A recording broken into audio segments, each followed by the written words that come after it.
2025 running of the 24 hours on the Nürburgring, and it is a good getaway from the lights going out for Thomas Preining. Further back, 4 and maybe 5 the rest, and all of these SP9 cars just being kicked up as well by the number 48 Porsche and Black Falcon. And this is the pinch point. Are they all going to be able to get around the tyre stack into turn 2 and the Yokohama S as the Porsche, the Grello colours of 911 wriggles free? Down the inside there was nearly the Mercedes of Adam Christodoulou in its two-tone pink, trying to force Marco Mappelli out of the way in the 28 Lamborghini. But there has been a change for second position. Bilstein Mercedes, Mauro Engel up to second place already, boys. Yeah, they've been keeping their powder dry, Mercedes, and I think they're going to see a lot quicker lap times from those cars and a lot more race performance from the Mercedes.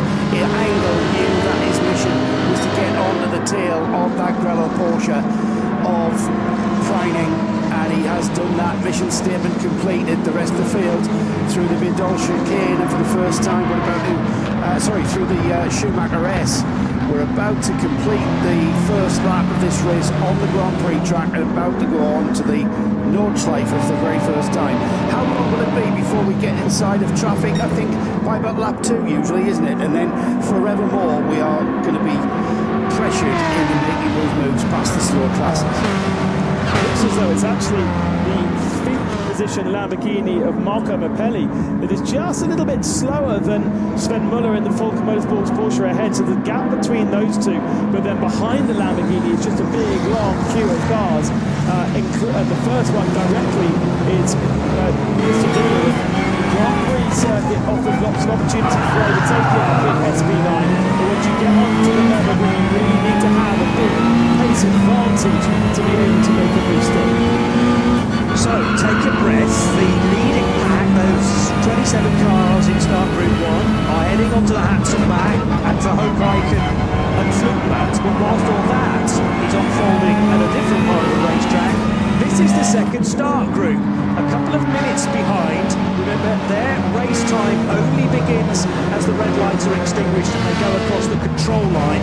But it's Tobias Muller in the 948 Porsche. All of these Porsches at the front end of Group 2 are from what's known as Cup 2. They're Porsche Carrera Cup cars running on a Michelin controlled tyre, and the 948 is the 48 Loesch Motorsport by Black Falcon car. But Patrick Grutter is going to have to say in this as well, as Alexander Hart in the 900 and the 918 entry for Nick Zalewski. So down towards the Yokohama S they go. Nick Zalewski in the blue and white colours of Müller Motorsport, and I reckon it's Nick squeezing into second position already. In amongst all of these though, the SP10 cars, which by any other name are the GT4s from the SRO style of racing. GT4 not an FIA category strictly speaking, but does run regularly in the Stefan Brattel organisation championships.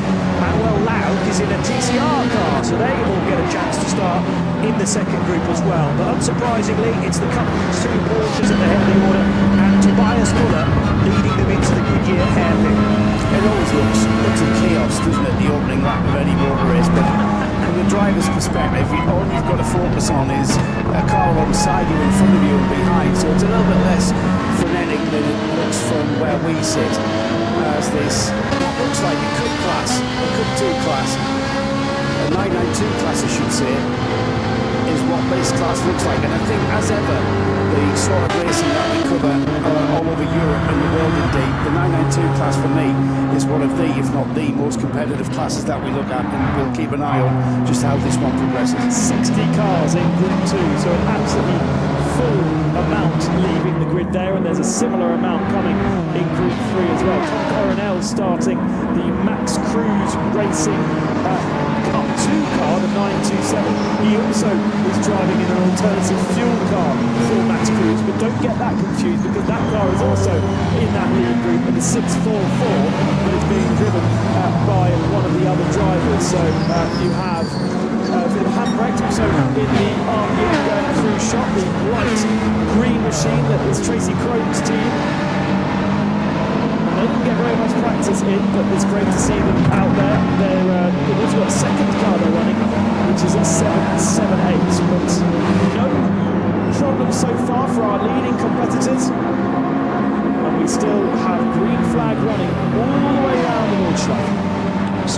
just to refresh what I was talking about, Nick Zalewski, he is part of that team in 918, but it's actually Tim Shearbart who's wasted no time at all in getting into second place.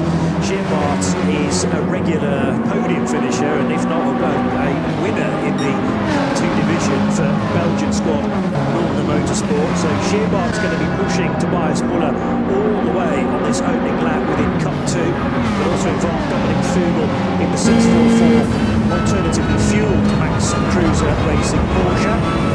But let's find another sheet which gives us the full list in start group 3. The sheet, Johnny, that has been headed up by a Subaru WRX, the Golf GTI TCR. That's your front row. Look at the second row. We've got a Volkswagen beating RSR. There it is, the white car there. And alongside it, the BMW 240i, the Racing Cup. That's been a class of its own. In rolling group 3, about to take that green flag. And there's an argument to say that actually the Subaru Technica Motorsport WRX is actually in the class of its own as well, because it did an 8.56 in qualifying. Compare that to Oleg Kvitka's car, which was about 40 seconds slower, but it is put into group 3 and it will start to edge away into a significant lead. The challenge now for Carlo Van Dam in the Japanese car is, can he actually get the tail enders in group 2 by about 2 or 3 laps in?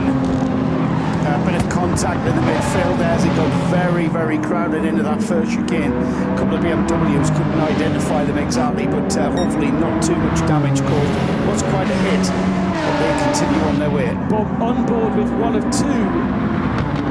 Toyota Yaris GR machines built in Japan, brought over to be run here at the Nürburgring 24 Hours for the president of the Toyota Motor Company, known on our tiny screens as Morita.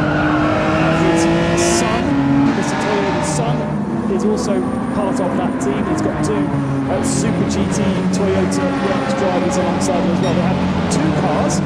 They are the only 2 in that category, and they're all the same drivers. So 2 opportunities for all the drivers. If one goes, then they've still got another one to play with, but they are racing each other.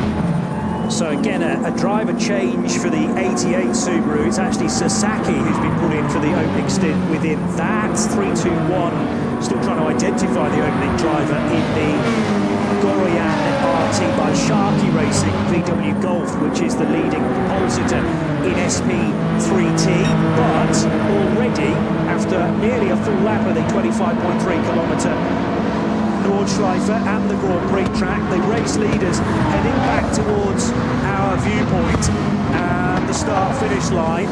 So Thomas Preining left us as the race leader, with Maro Engel trying to hunt him down, and we'll get a new order as they cross. But it's going to be interesting to monitor not only the progress of the 27 Lamborghini of Danny Upadea, who started 27th, remember, but also this car, Augusto Farfus, in the BMW of Rover Racing. But Thomas Preining will lead the opening lap of the ADAC Ravenel 24 Hours of the Nürburgring. We've already had 8.5 minutes, of course, of the race, how long it takes to do the opening stanza. And the BMW trying to outbrake the 48 Porsche into the Yokohama S. No opportunity to get alongside, so Farfus playing the patient game.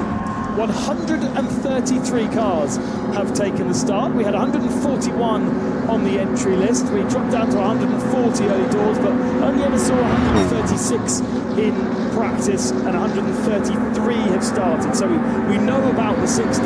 That was confirmed by the team, but a couple of other cars unable to take the start.